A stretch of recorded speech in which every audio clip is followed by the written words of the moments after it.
আসসালামু আলাইকুম প্রিয় ভাই ও বোনেরা। এটা কোরআনের কথা।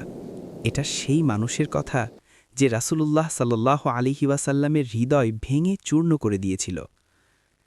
আজ যার নাম কেউ সম্মান করে নেয় না। আজ আমরা বলছি আবু লাহাবের কথা। আমরা নামাজে প্রায়ই সূরা কাউসার তিলাওয়াত করি, কিন্তু আফসোস আমাদের মধ্যে কয়জন জানি কাউসার আসলে কি, আর কেন আল্লাহ তাআলা এই সূরা নাজিল করেছিলেন? তুমি কি জানো তালহা? হ্যাঁ, আল্লাহর নবী নিজেই কাউসারের রহস্য আমাদের জানিয়েছেন। সুবহানাল্লাহ।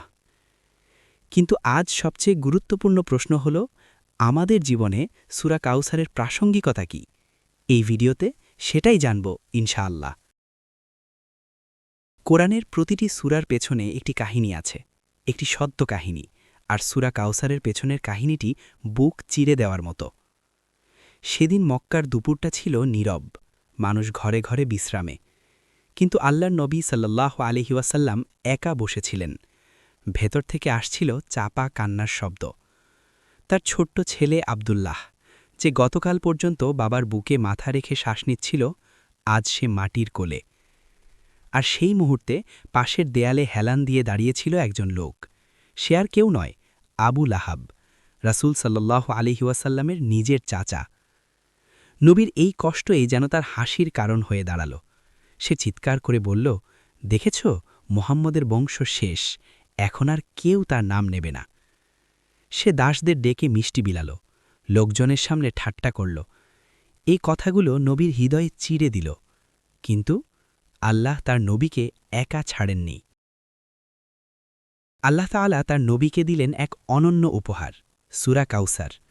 আল্লাহ বললেন, নিশ্চয়ই আমি আপনাকে কাউসার দান করেছি। কাউসার কি?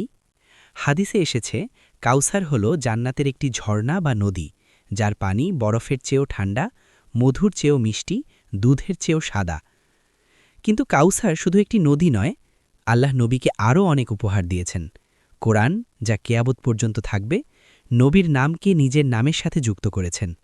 কন্যা সন্তান দিয়েছেন, ফাতিমা রাদিয়াল্লাহু আনহা। এমন সাহাবী দিয়েছেন যারা জীবন দিয়ে তার পাশে দাঁড়িয়েছেন। আবু লাহাব বলেছিল, মুহাম্মদের বংশ শেষ, আর আজ পুরো দুনিয়া রাসূল সাল্লাল্লাহু আলাইহি ওয়াসাল্লামকে চেনে। আর আবু লাহাব, নাম আছে কিন্তু সম্মান নেই। সূরা কাউসারের বার্তা আমাদের জন্য। দ্বিতীয় আয়াতে আল্লাহ বলেন, তাই আপনি আপনার রবের ইবাদত করুন এবং কুরবানি করুন।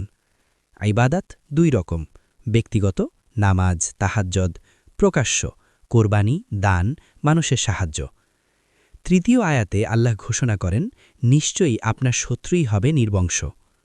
যারা কষ্টে থাকা মানুষকে নিয়ে হাসে, যারা অপমান করে, তারা আবু লাহাবের পথেই হাঁটে। আজও সমাজে মেয়ে সন্তান নিয়ে কটাক্ষ করা হয়। এটা কোরআনের বিরোধী চিন্তা, কারণ আল্লাহ নিজেই নবীকে কন্যা সন্তানের মাধ্যমে সম্মান দিয়েছেন।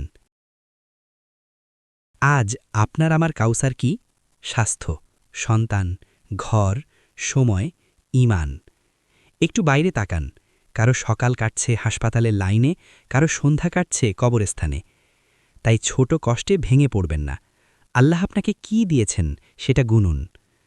নামাজে যখন সূরা কাউসার পড়বেন, মনে রাখবেন, এটা শুধু ছোট সূরা নয়, এটা আল্লাহর পক্ষ থেকে সান্ত্বনার বার্তা। আশা করি কথা বুঝতে পেরেছেন। ভিডিও ভালো লাগলে লাইক ও শেয়ার করুন। আসসালামু আলাইকুম।